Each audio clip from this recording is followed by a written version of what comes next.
What's up, Grassroots World? I'm Chris Logan, I'm Ernie Barber. and we are the Flagrant 2. Coach, what's going on? Hey man, just checking out summer ball, taking a little break from AAU. So yeah, it's good. I'm anxious to see.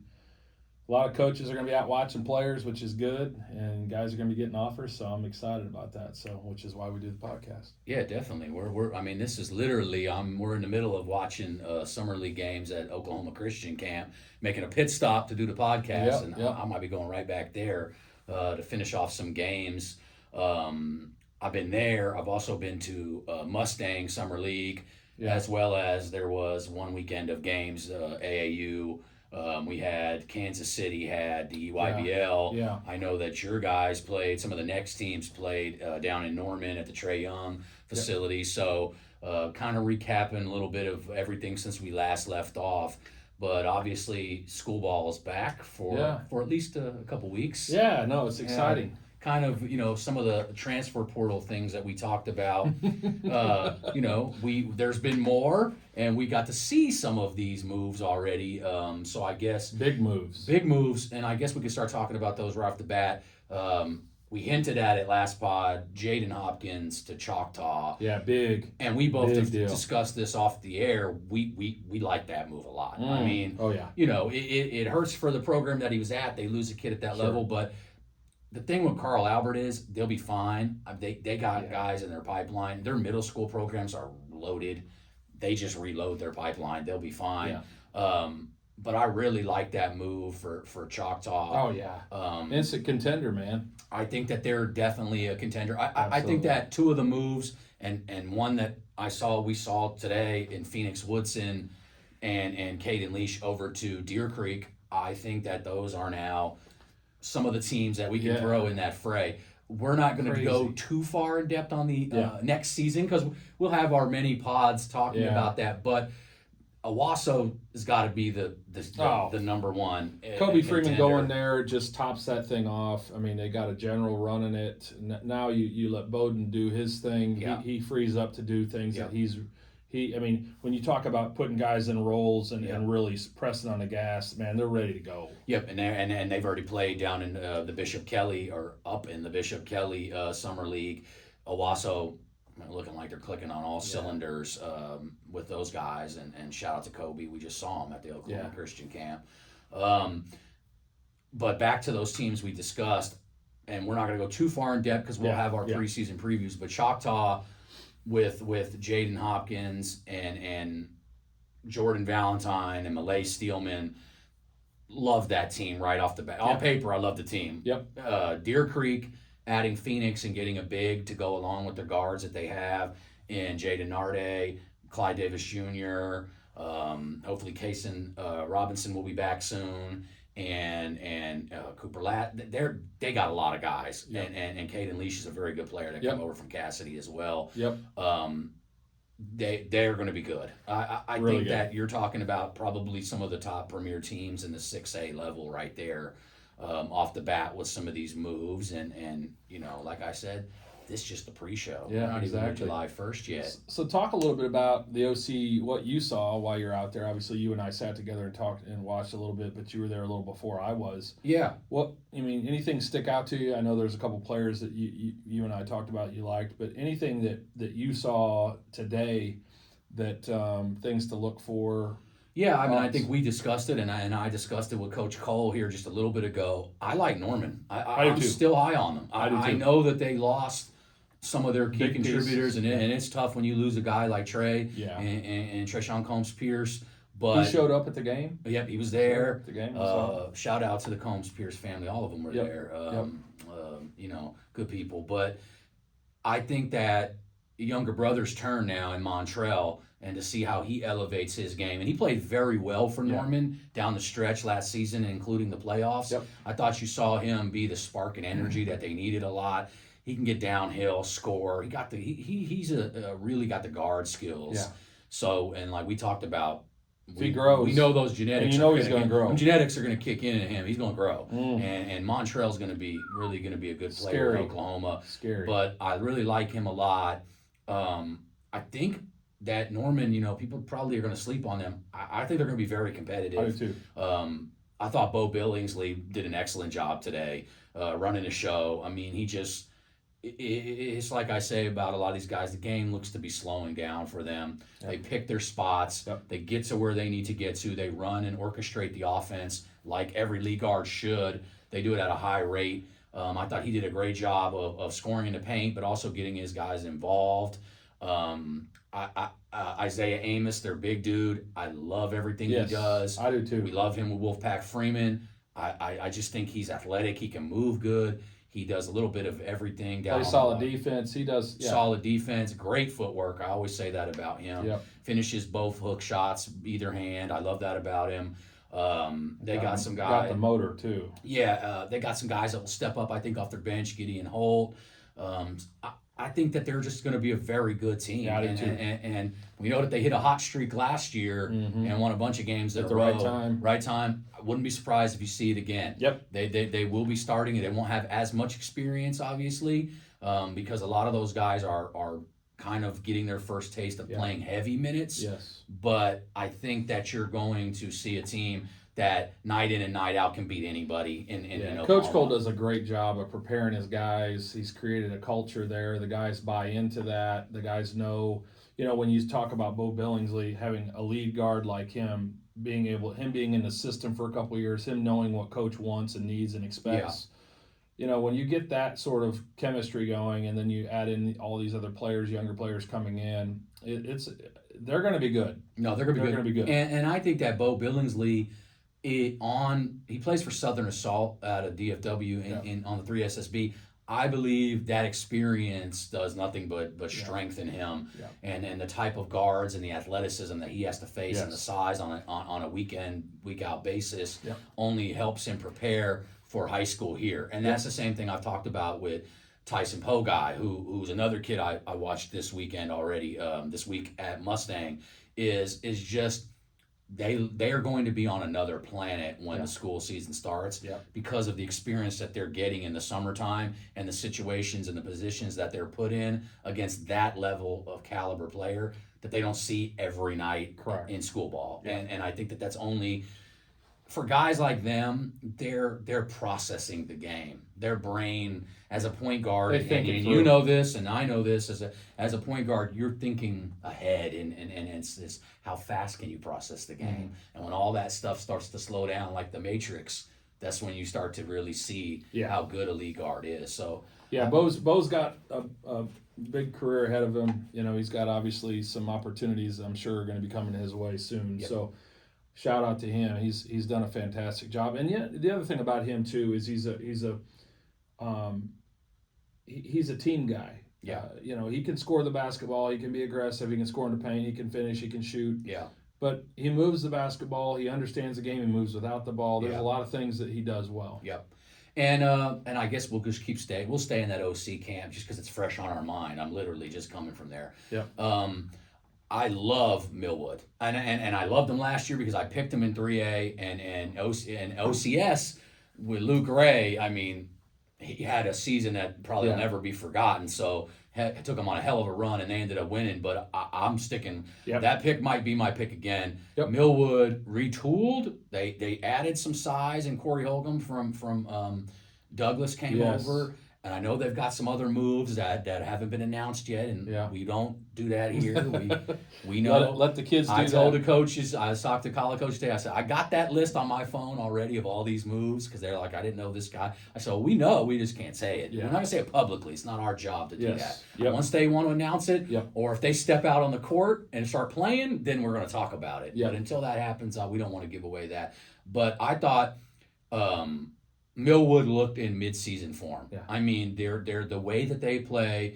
We talk about Coach Dorian Williams all the time. His Griffin Team 15 plays like this. They're necessarily not the biggest team in the world, but they pick you up and they press your ass, and they will get steals and turn that into offense.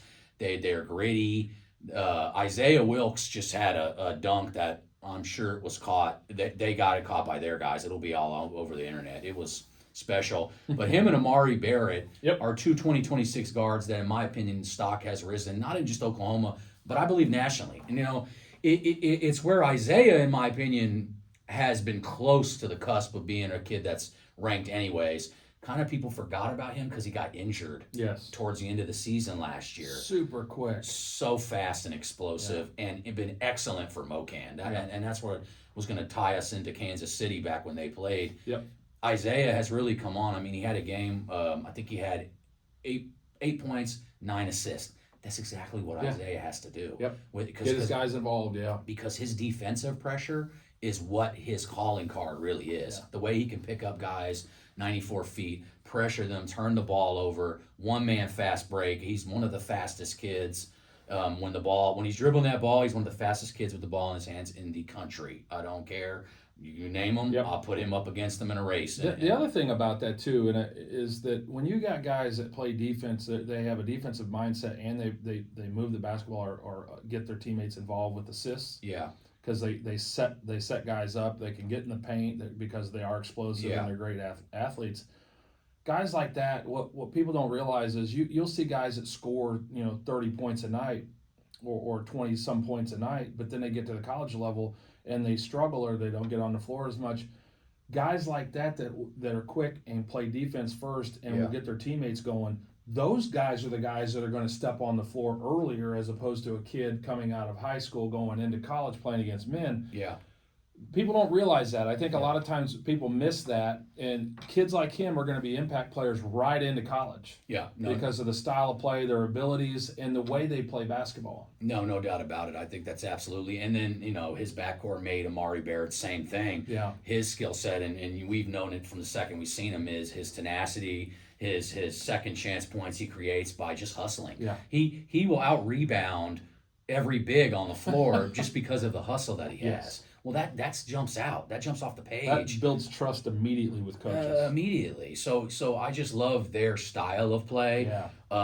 I would say they're a top team. Yeah, I think in 3A, Cassia Hall is going to be very good again. Yeah, that's true. But Millwood, to me, is going to be the favorite when we start the next season. Cassia Hall, that's a good point. I'm glad you brought that one up. Because we know same thing we talk about is like it goes in steps. And this goes in pro basketball, whatever. It's like you rarely go from the bottom to the top in one season. Correct. Sometimes you got to get a taste of defeat. And I think Millwood getting to the championship game and having it within their grasp, I think that they're going to be ready to take the next step. Yeah. I think coaching wise, Dorian does a great job. wise, I think those guys are going to be.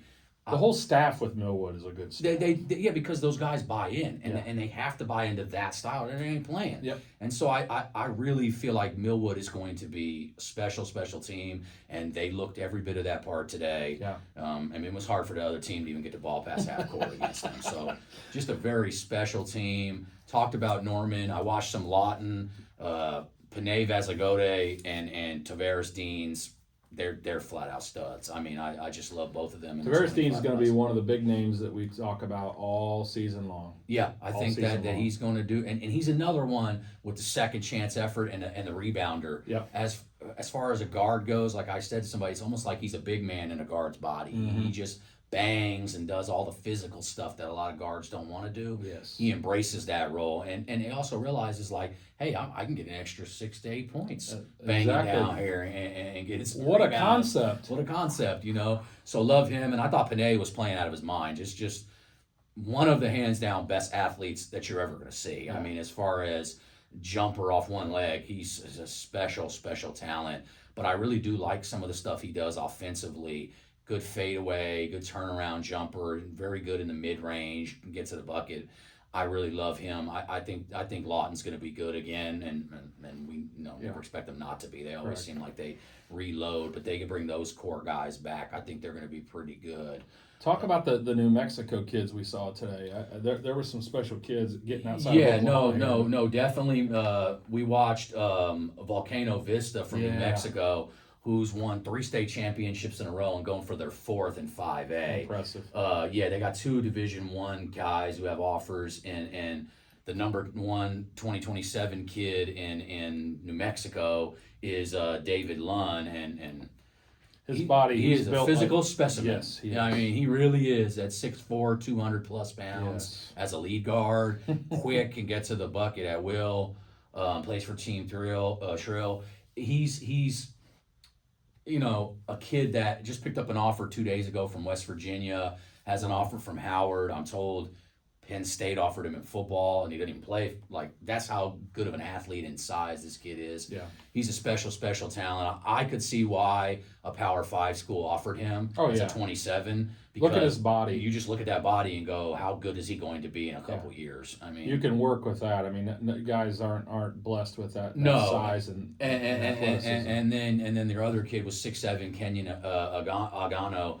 He, to me, was one of the more crafty scorers I've seen in a while. You saw him for a little bit too. Just uses his body to create angles and chances for him to get a shot off. Smart player, takes what the defense gives him. Doesn't force anything. Yes. Seems to know exactly what he's doing. Probably play a 3-4 in college, as offers from San Jose State or North Dakota State. So he's got like 61 offers. Yeah. I think he's going to be a nice steal for somebody. I think he dropped close to 30 points in the first game against Deer Creek. He was just really unstoppable. Yeah. That New Mexico team was good. And, like we talked about on this podcast, we want to talk about kids no matter where they're from. Yes. If we have an opportunity. They're special. Let's talk about them. Yeah, and if we have an opportunity to lay our eyes on them, then we want to talk about them and give them a shout out. Yep. So they did well. I thought Deer Creek, who they played against, I thought Clyde Davis Jr. was very good today. I think he's going to have a big year this year. I agree. I mean, not that he hasn't had good years, don't get me wrong, but I feel like this year is going to be a year that really stands out for him. I think he's primed for it. It's just a matter of obviously staying healthy and just going out there and doing it. He's going to have to. And back to what we were saying earlier, if Deer Creek gels together, they're going to be good because the speed that they have in the backcourt with Narte and Clyde Davis, like not many teams got guards that fast. Not two of them.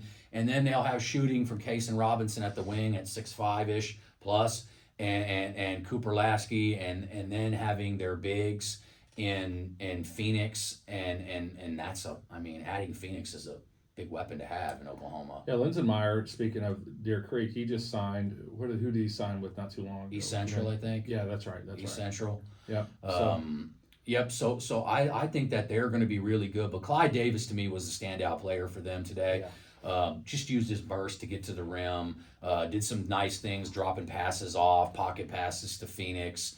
That's going to be an interesting one. The dynamic between those two, obviously, with previously with Cal and Phoenix. Now you've got Clyde with Phoenix. It's going to be interesting how quickly they gel and how they play together and Caden Leash, for people that haven't seen from Cassidy, he's a very good player. Yeah, so being only a 2026 himself, they're loaded in the backcourt.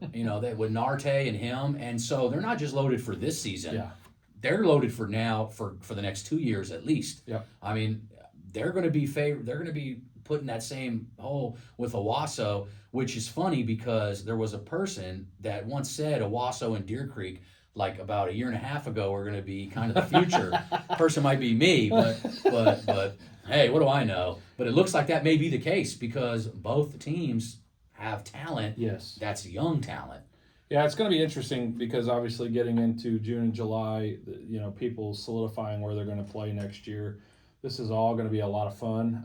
Interesting. Kids want to play on winning teams. They want to be a part of, winning and getting to winning a ball, right? A gold ball. So it's going to be interesting how. And the other challenge too that we don't talk about a whole lot, but the coach is getting these guys to buy in and play as a group. Absolutely. That's going to be you can get great players on a team, but the staff there has got to be able to get everybody to say, okay, hey, we're all going to have to sacrifice a little bit. You might not get as many shots as you got here or wherever, but here's what you are going to get. You're going to get to win. You're going to be part of something that's special. We got an opportunity. So kids want to win. That's what it is. I mean, that's pretty much from so far from the OC camp because it's just started today. So we're just giving you literally. This will come out after it's over, obviously, but we're literally giving you play-by-play. The Mustang Summer League, some of the stuff that stood out to me, obviously Tyson Pogai, how good he is and how good he's growing. He's going to be a special player. But I also really like the Johnson twins, Jaden Johnson and JT. I expect a huge season from Jay Johnson. He's a really good player. Yes. That's kind of flown under the radar. Yep. Having his Not a brother lot of there, people talking about yeah, that. not a lot. Jacoby, one of the best two-sport athletes the state's ever had. Yep. But little brothers are good at both as well. So I think Jaden Johnson is going to be a kid that if you haven't seen him play Mustang, you will definitely get to know that name this season, because I think he can flat out guard anybody and he can score with the best kids. I'll give a shout out to Malcolm Johnson. Malcolm, the apple doesn't fall far from the tree. I mean, Malcolm was a stud. Former Horned Frog, right? Yeah, Horned Frog. But prior to that, he went to Seminole State. Yep. Prior to that, in JUCO Yep. was a top tier scorer in the country in JUCO. So, yeah, these guys are.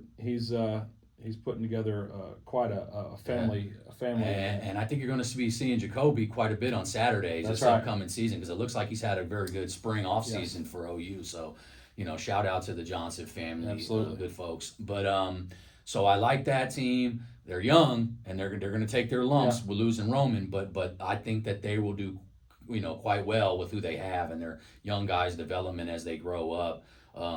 Speaking of Roman, talking about more, they've got a team too that's gonna represent. Well, they got a team that's not going to be hard to watch on offense. They're going to put some buckets up. Correct. I mean, Tristan Hankins, Roman Miller, and then Chance Rogers also went over there. Yeah, he went over there. He plays for the Servants, correct? Yeah, he went from and he was at Mustang. Yep. And then he went to Santa Fe South for one season. That's Santa Fe South actually had a good year. Yes. They're a team that not many people will know about, but they actually were very competitive last year. Yep. And went into the playoffs further than most thought. So they did well, but I know he just lit it up at a men's league. Yes, I got eyes and ears everywhere. I heard that he was hitting 10 threes plus, Chance. So I got guys all over the place. Shout out. But they are going to be an offensive powerhouse at Moore. Buckets will not be a problem for them.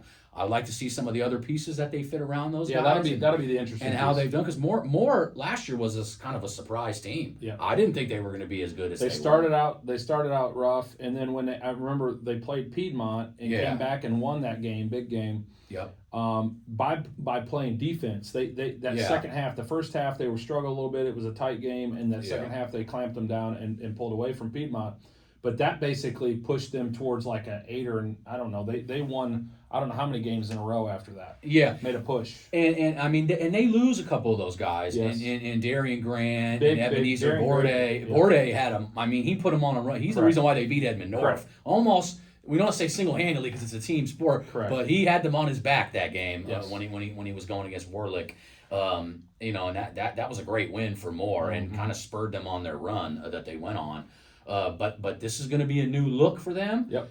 But there's some firepower there and more. And it'll be interesting. And I feel like they're probably not done. Oh, I feel like there's more moves to be made. Yeah. We called it on X. I said this is the pre-show. and I love it. I think it's funny because people down in Texas and DFW and my guy Craig Smith down there, they're paying attention to all the moves here, because it's not that moves don't happen everywhere. Yeah. They do, but this just seems like it's all at one time. It's just like everybody's deciding, I want to move to move. Sometimes it may be just a move to move. Some of the moves make sense, some of them not so much. Good thing is that's not our job, and we just gonna call it like we see it once we see it on the court. It's going to be interesting. I think typically when you see situations like this where kids move around and they have choices, you see them want to gravitate towards certain teams or certain other players that they want to play with. Yeah. Because maybe I'm not saying that they're being recruited. I'm not saying any of those things. What I'm saying is that they might play with certain people in the summertime. They work out and train with certain people. We all understand where these come. And here's the other thing. I was having this conversation with another coach, and I said, more than ever, and I know you'll agree with this, more than ever, the relationships these coaches have or with these players, now you can't recruit because you coach somebody in an AU. I get all the rules. Yeah. But the reality is a lot of the basketball is about relationships. We know this every day, right? And if you have relationships, you're going to get players that other coaches are not going to get Yeah. if they think they're just going to show up, they're going to teach, Yeah. and then they're just going to show up, and the kids that were here last year are going to be here. Those Yeah. days are gone. No, and then I think we get into and this was a conversation that I just had with some head coaches of high schools and some college coaches, is these high school coaches now, there's going to be different levels of guys that are great coaches on the court and they do great with an X's and O's, but then the part of having relationships with colleges and getting these guys recruited, Correct. The new age coach has to be able to do both. Yes. It's very hard because we're going to go back to, well, yeah, but I'm a great coach at X's and O's, and you might be, but the problem is, will you get those guys? Correct. Being like you just said, based on relationships, most likely it's going to be hard for you to win because Correct. those big name guys are going to go where those coaches Correct. are. So I think that it's part of a meeting in the middle. Yep. where these coaches, they need to promote their kids Yep. in any way they can. There's no reason why you can't do Yep. that. I understand that it's time consuming and this, that, and the other, and we're not want to tell you to do with your time, but in this era of high school basketball, college basketball, you got to be proactive on the recruiting part of it Yes. all. A lot of times I've seen coaches where they wait for their phone to ring and then they'll talk to coaches about Yeah. a player because Yeah. a coach is asking about a Yeah. player. Those days are over with. You're going to have to be reaching out, using social media, Yep. networking with people. You're pushing people. You're Yeah. asking people, not waiting for the phone to ring. If you're not going to be willing to do that, Yep. kids are going to pick up on that. Parents are going to pick up on that, and kids aren't going to play for you. And one could say that more than ever, recruiting is probably taking the number one spot over like X's and O's. Like There's no doubt. It's becoming where that is the more important part, and it's hard for that. Yep. For some people to process Yep. that, because especially when you're a very good tactical X's and O Mhm. coach, and those are needed. It's not to say Sure. that's not needed. Yep. It's just that the recruiting and relationship part of this thing is now at an all-time high, Yep. like you just said, and that is 100%. where the schools that are going to benefit from this. Yep. And I mean, realistically, if they're not their trainer or they're not their AAU coach, they can recruit all they want. There's really nothing Absolutely. against that. I mean, Correct. you may deem it unethical, but it is what it is. It's, Yeah. it's like you either keep up with the times or you're going to get left behind. Correct. And that's the problem. So the old school ways get stuck on people, but guess what? You get stuck in the old school then. Yep. And you got to move with the time. So it's just a hard concept to grasp for some. Yep. Others have figured it out, and then you're going to see where the success comes A lot of from. people, yeah, exactly. And a lot of people, a lot of these guys have already been in those circles for years and years and years. And Absolutely. now they're gonna those dividends are gonna be paid. Yeah. I mean, I get it. I don't really necessarily, I understand the link rule and why they put it once they gave a free move. And it's like, but in my opinion, if it was up to me, I don't worry about that. If I play for the guy in the summer, it should be my choice if I want to go for them. Correct. Maybe the guy in the summer is a great person for your kid. Correct. Maybe he brings out the best in your child. Well, and he coaches, he's a high school head coach. Mhm. Why wouldn't I want my child to Yeah. go to him? I mean, He's at going to the end of support the him. He's going day, to develop him. He's going to do all the things for him. at the end of the day, what you open this up with is like, isn't this the point of why we do this? Yes. Wouldn't you got to be a pretty sad dude to not want a kid to reach his maximum potential. And you would be But there's a lot of surprised. that. There's a lot of that. Yeah, There's a you lot and of I that. talk about this all the time, and we've talked to other people about this. This Yeah. is the thing, the underlying current that goes on is there's this level of we'll talk about players at a level or at a school or Yeah. wherever, and we don't mention this other kid, and it's Yeah. not that we didn't like the kid, it's just Yeah. we didn't mention him, and Yeah. people get angry. I mean, Yeah. you get this, there's this element of adults that if you're not talking about their kid all the time, or you're not, Yeah. there's this hatred that comes, and it's like, wait a minute, we only have an hour to do one show. We can't Yeah. talk about every kid in every show. Yeah. And we can Right. only watch so many kids on Correct. one period of time. And so it's yeah, sometimes certain kids get brought up more than others because maybe they're playing on a court that we get to see or Yeah. whatever. I get Yeah. that, but trust me, we're not for just certain players. We're anybody that shows out and plays well, coaches that coach well, coaches that get the Yeah. most out of players. you're going to hear your name on this podcast one way or another at some point in Yeah. time, because if we see it, we're going to recognize it and we're going to promote it. I mean, and just piggyback on that, why I created my platform of Okie Ball, and then why you and I created this platform was for that simple fact of there had been so much media for so many years in Oklahoma where it wasn't about the best kid or how the kids were performing on the court. It was who paid them. That there's paid media. Yes. So my saying is, and I say this to people, is paid media tells you what you want to hear. I tell you what you need to hear. Yeah. You figure out which one is more valuable or not. One of those is going to help your child to the next level. The other one is just blowing smoke up your ass. I completely agree with that, and I will say this too, we've had these conversations on and off the air, but I will tell you, the gentleman sitting across from me, him and one other gentleman in the state of Oklahoma are where all these coaches college coaches call when they want input on a player. Period. End of story. They go to them first, and it makes sense to get with these guys and build relationships, because all that does is help your child or your kid develop or get to the next opportunity. Not develop, but get to the next opportunity that they're looking for. And it's all about relationships. It absolutely is. And so don't burn those bridges. Don't try to alienate just because of one situation or how. If there's, and this is a point, I'm glad we're talking about this. If somebody's sour on a situation or they think something wasn't done right or should have been done differently, get on the phone and talk to people. Oh, yeah.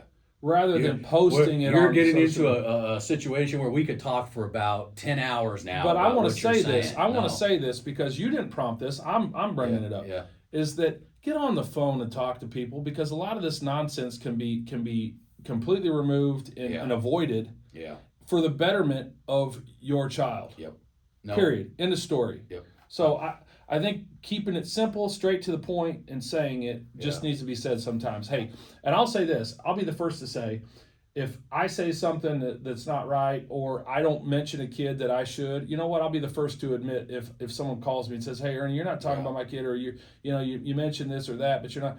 Call me. Because I'll correct that. If I'm wrong, I will absolutely correct that. And that's a problem, and it's an issue that's it's not just Oklahoma. Of course, Oklahoma is smaller, so sometimes the issues get magnetized. But we've talked about this all the time, and I talk about this with high school coaches, AAU coaches.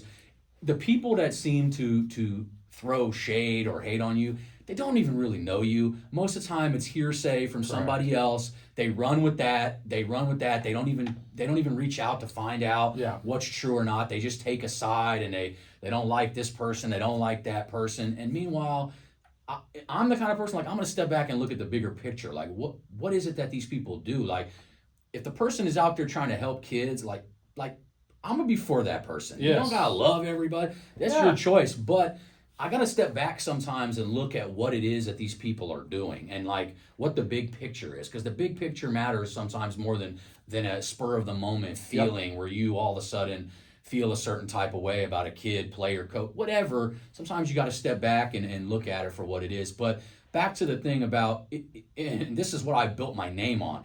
If you play well, I will talk about you. I don't give a damn what team, where you live, anything about that. And that's the thing, I've never cared. That's why some people go, well, Chris, you talk about guys that aren't from Oklahoma. You're damn right, because they're good players. They're good players, and I watch them play, and I have a platform to provide exposure for kids that are good. Correct. And this is the public, part of this. Obviously, like you said, I'm going to talk to coaches outside of here. The basketball community is smaller than you think. So you don't want to get a bad reputation about yourself from being negative, this, that, and the other, because that stuff does get spread between people, and people will steer away from you due to those things. So I just say, don't get caught up in a moment. Sit back and look at the bigger picture and see what's happening. But everybody gets their just due on here. Now, can we talk about every kid in the world? No. There's just not enough time. But you'd be surprised how many kids gets talked about on the phone and through text and email, and that don't necessarily, because you didn't see it on social media or a highlight tape from someone that was paid to cover a team. Because there is a difference in media. there's people that are paid to cover one specific team. That's all they do. They're just going to talk about that team. Yep. I don't do that. Yep. I talk about every team and whoever plays well. Yep. That's just my niche, and they have theirs. More power to what they do. I personally don't like doing it like that because I believe then you run into that problem of seeing something happen, but you can't talk about it because you weren't paid by that team. Correct. And I think that that's the problem with a lot of people that do that. But everybody's and that's the whole point of this entitled to their own podcast too, is just getting the word out on players. I mean, it's not a particular player, a particular team. I mean, heck, how often do I sit here and I use this as an example because I think it's a good one? I could sit here and talk about my guys on my AAU team every day, every week, and I love all the guys, and I'll plug them. But that's what I use X for. I'll talk to coaches. I'll put tweets out. Mm-hmm. I'll talk to my guys. I mean, I could do that every podcast. Yep.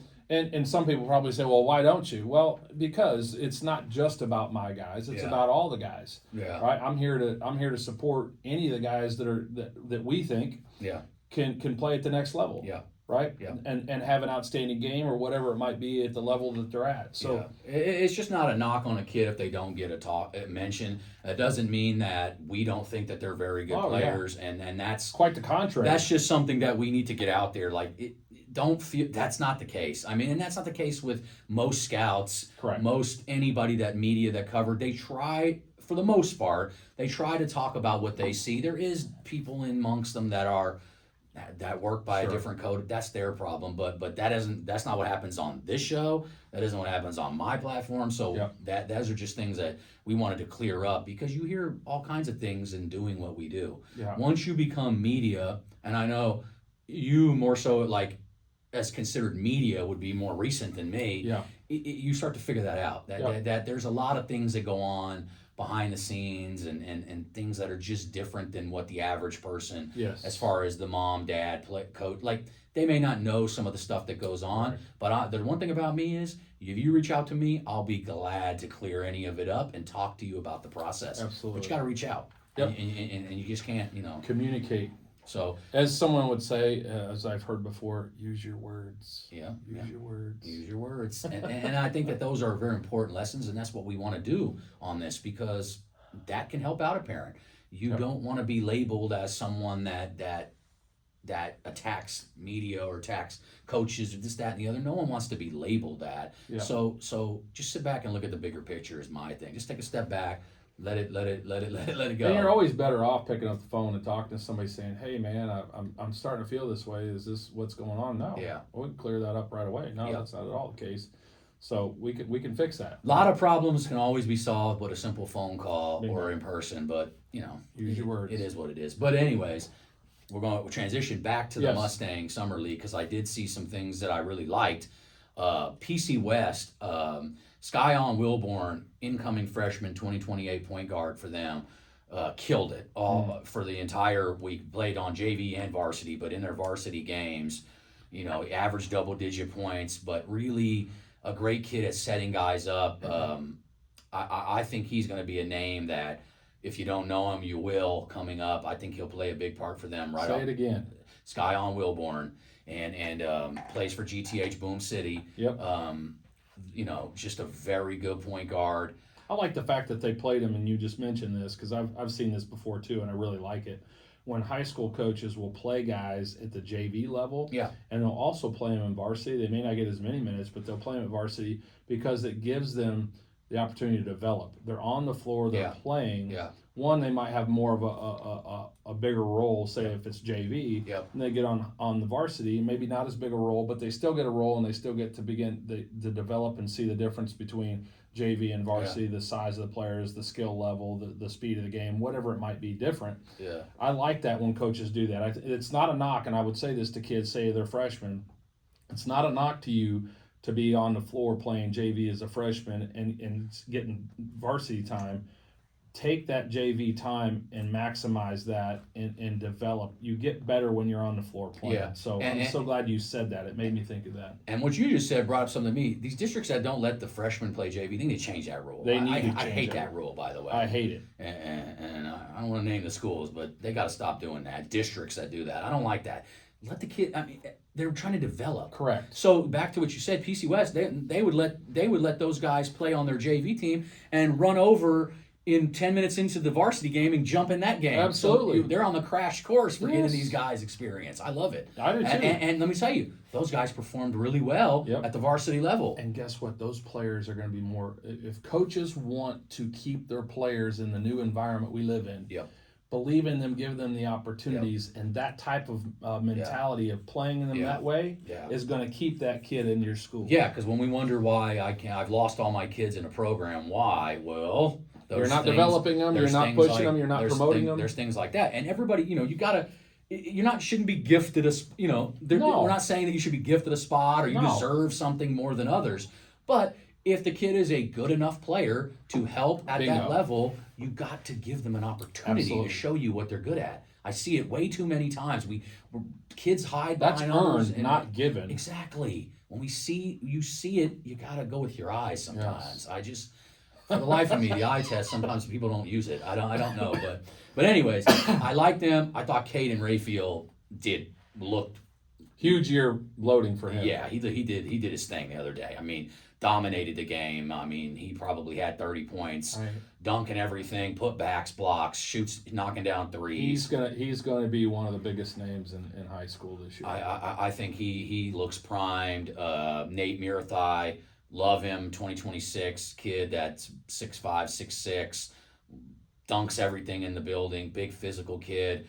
I really like that team. Jace Coleman is hurt right now. Another kid I love for them. He'll be back.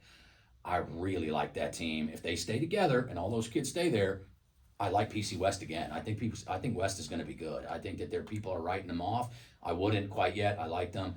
The other team that I like, El Reno. Yes. They lose at 2027 and Caleb Blackwolf to Del City, but they gain Jonathan Reed and Trey Davis, the big man out of Enid. So they gain two good players to put alongside Carter Romanos.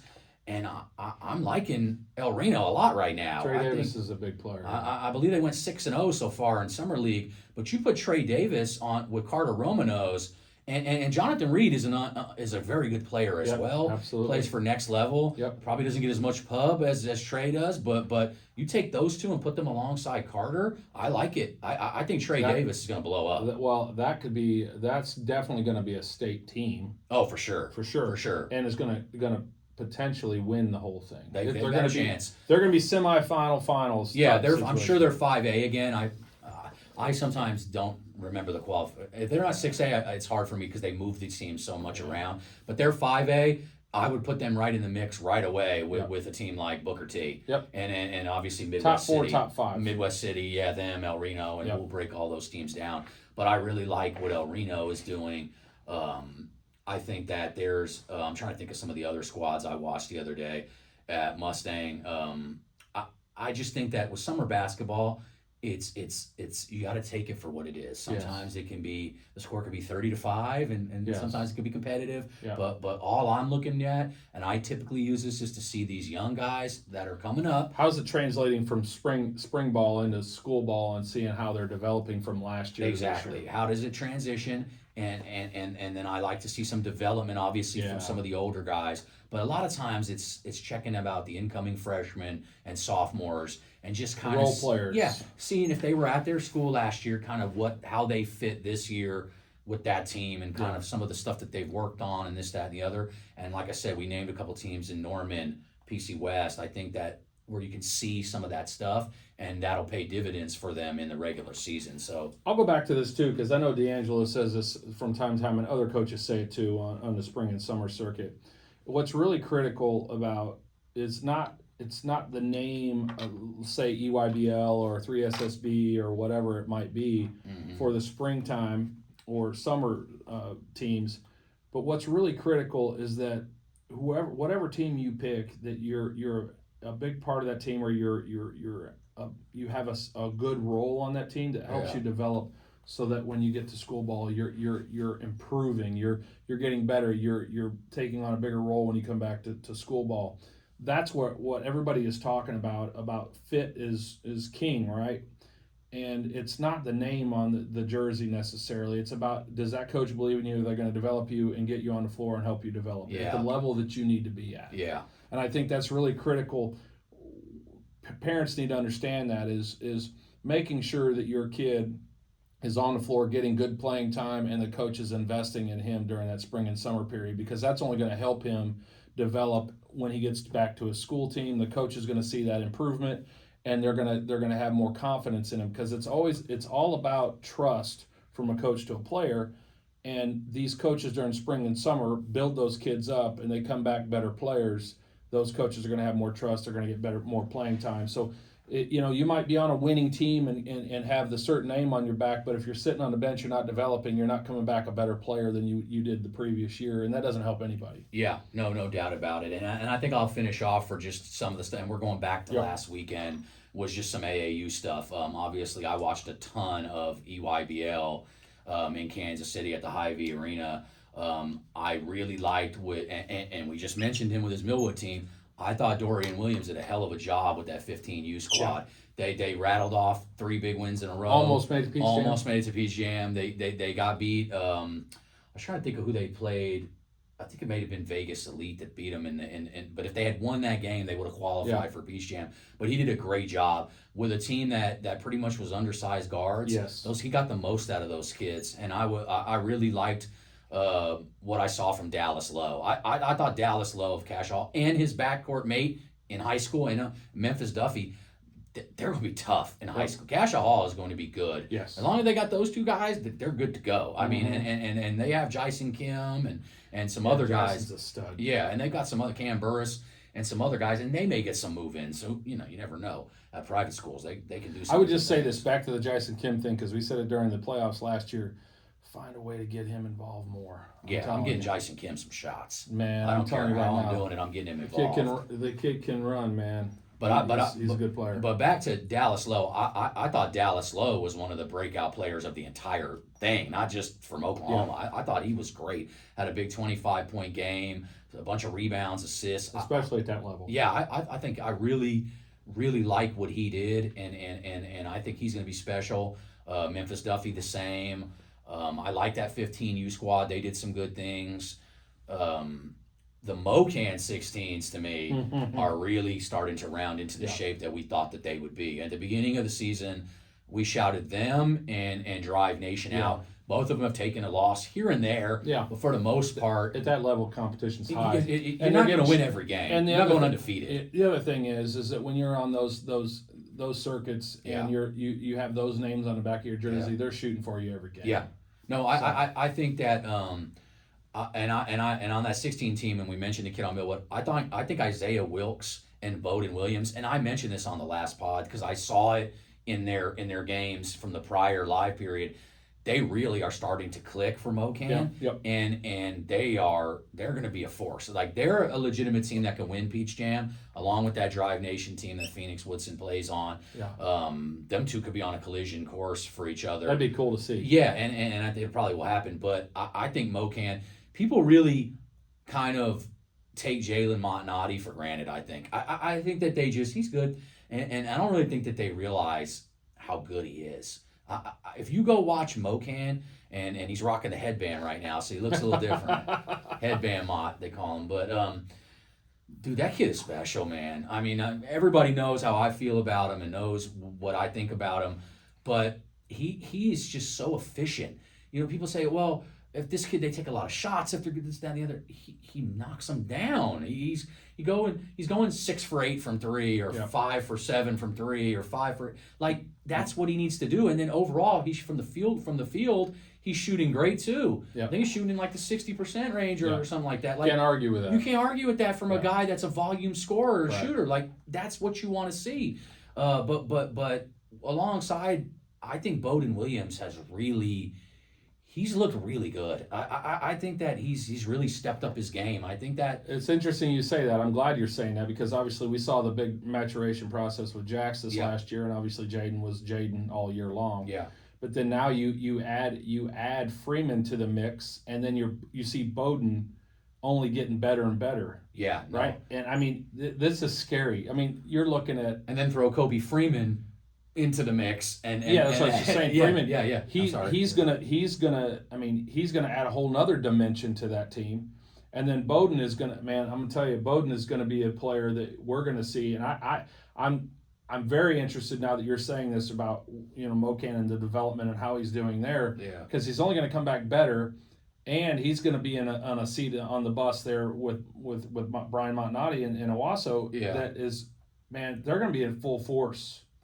You're going to have hard pressed. They may go undefeated. Edmund Norb, they may in-state. They're going to the Palms Classic and stuff like that. If they go undefeated they need to be nationally ranked, and maybe they will be. I mean, Edmund North had a chance at it last year for a bit. Kobe can play, and Bowden, they can all play, and I'm telling you, that team is. I don't see anybody beating them at 6A this year, but that's jumping ahead. No, and it is, and then we thought Edmund North was going to be, and we already talked about this after state that Owasso could be the next three-peat champion. No one's ever done it. Yep. Here we go, and let me tell you this. I think that these guys relish having that target on their back. I think that they like it. I think that they're gonna challenge. I think that they're gonna flourish in this. So we're gonna see. But I think Kobe Freeman and Bowden are going to push each other, and I think that you're going to get the best out of both of them. 100%. Scary. I agree. If you practice against each other, that's scary. But Bowden does the things to see. Bowden don't have to put up a bunch of points. That's not what makes him good. And I think that that's what people that watch him don't understand. That's what you do. Mm-hmm. There's where you can length, strong, athletic. Conserve some of your energy on taking the ball down the court. Let Kobe do some of that, and you can waste a little bit more energy on exert more energy. I'll tell you right now, somebody. if I love that role. That's the role I liked. Yeah. I like guarding the best player on the other team. Yeah. And I would, if I were him, man, that would just Yep. I'd be so excited about that opportunity. Yep. And I think that that Mocan team looks really good. That's going to translate to their high school team with those guys. Yeah. But Isaiah Wilkes as well with Millwood. I mean, just looked great. Some of the other guys that we watched, obviously Team Griffin 17. Cal Furnish, I don't know if we talked about, got an offer from Vermont. Yes. Got a D1 offer. Congrats on that D1 offer. Fantastic. Yeah. Congrats to Cal Furnish. Like with some of the stuff that they did, like I said, it's not all wins and losses is great, but it's about development of the player and what can they take out from this and use it in their school ball season and then use it in college, et cetera, et cetera. What can they use? That's really what this is all about.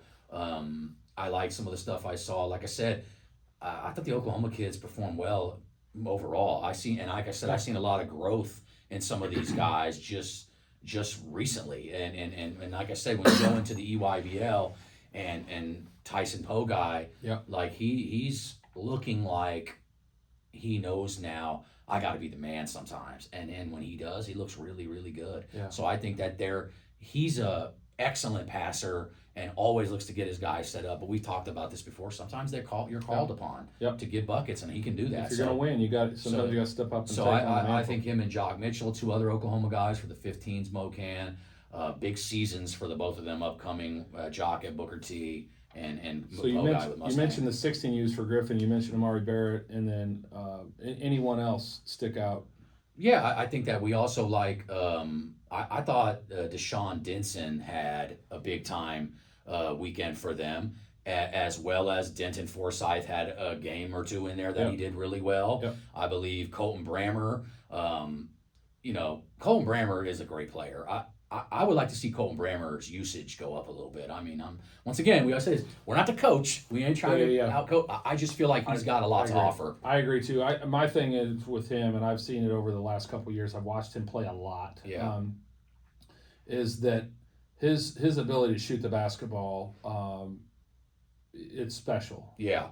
There's a lot of guys that are good shooters. Yeah. But he's a kid that is a special shooter. Yeah. It's not. I know what a special shooter looks like, and he is a special shooter. There's not a lot of kids. There's probably not 5 to 10 kids in the entire state, no matter what class, is a better shooter than he is. Yeah, I think that 16 U Griffin, they had some really good pieces. I mean, I'm honestly surprised that they didn't probably win more than they did because they had size. Miles Flemings and the two Placid brothers are great. Good guard play. Good guard play. When those guards shoot well, they're tough to beat. I mean, Denton, and he had some good performances at Kansas City. When he shoots it well, and Deshaun Denson, who to me started getting kind of loose, he did some of the stuff I'm used to seeing from Deshaun Denson. And when he does that, he's a very tough cover because he knows how to get his shot off. He just has a quick release. He's such a crafty, gifted scorer that I think that when he does well, Denton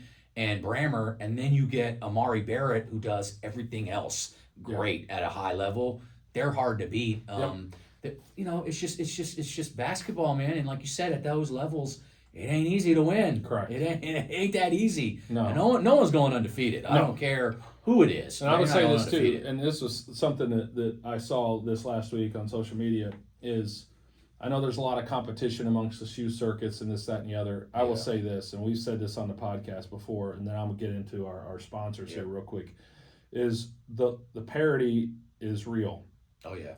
From one shoe circuit to the next, the differences are very small. Yeah. When you get to the shoe level, when you get to that level, say it's EYBL, Under Armour, the UAA or the 3SSB or now Pro 16. Yeah. They're all equally competitive with 7-footers and great athletes and D1 athletes on all of those levels. Yes. So, shout out to all of our shoe circuit teams. Obviously we didn't make Peach Jam at the EYBL, but that hey, look, that's a tough thing to do, right? Yeah. Every year it's competitive.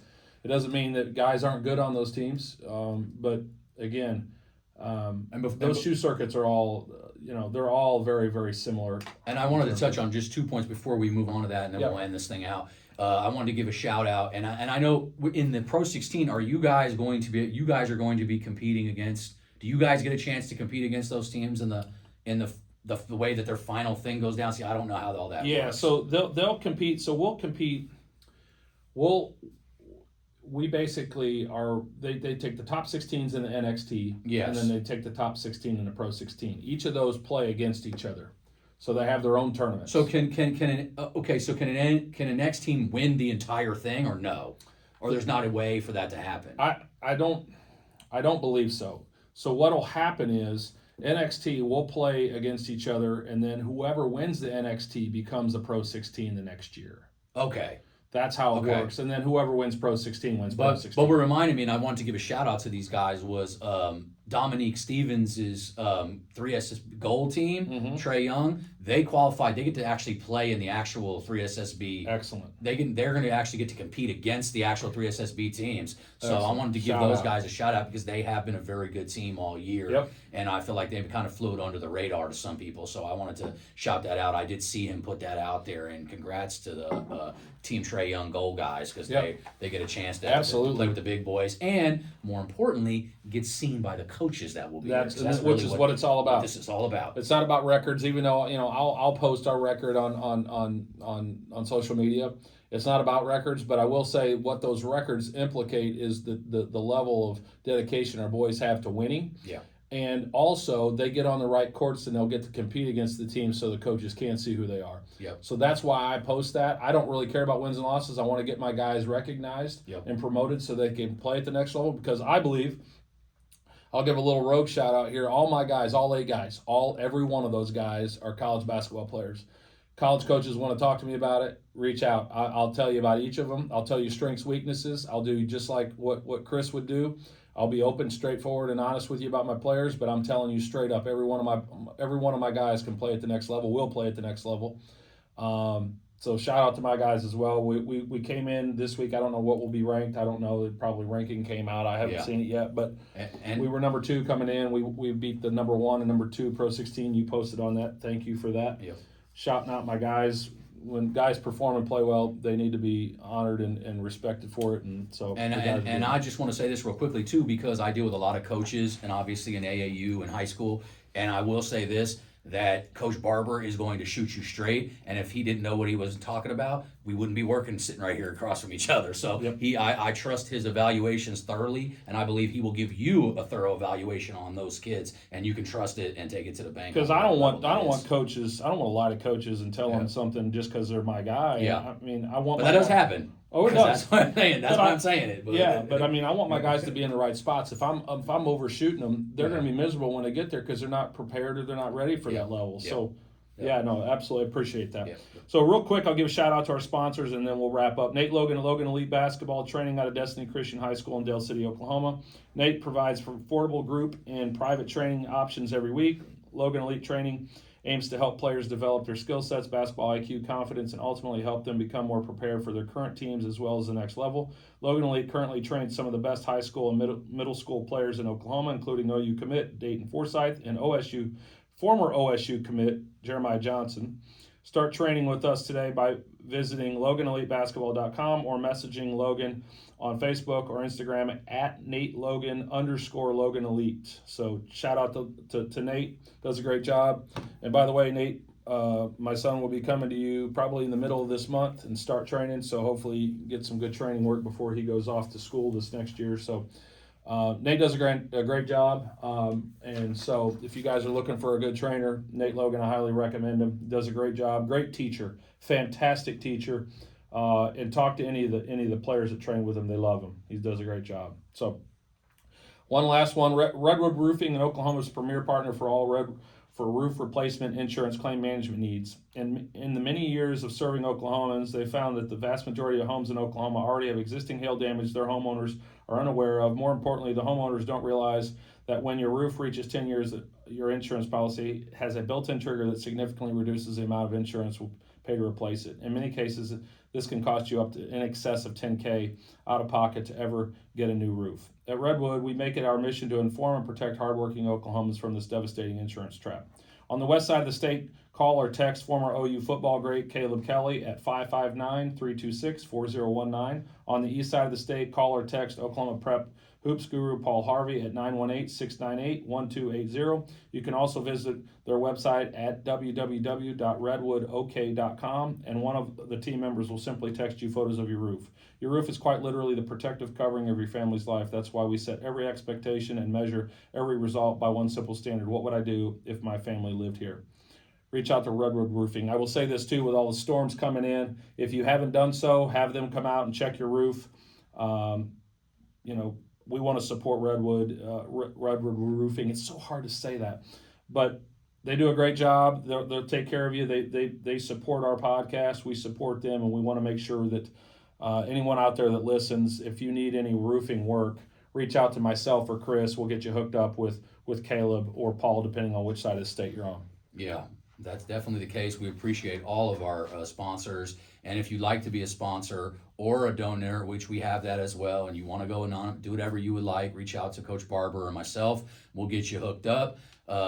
If you haven't liked or subscribed to us on YouTube, like I've been saying, get them YouTube numbers up. Help us out. Get them YouTube numbers up. Subscribe. Just click the button. That's all you got to do. Follow us on Instagram, X. Follow Okieball, X, Instagram, okieball.net. Buy some T-shirts. I don't care. Buy some shirts. New branding, rebranding coming soon. Got some whole new gear coming out. I think the people will love it. If you got already an Okieball shirt, buy 10 more. Your support goes and helps us all out. We appreciate it. We keep this thing rolling. We appreciate you, Oklahoma. We're out of here.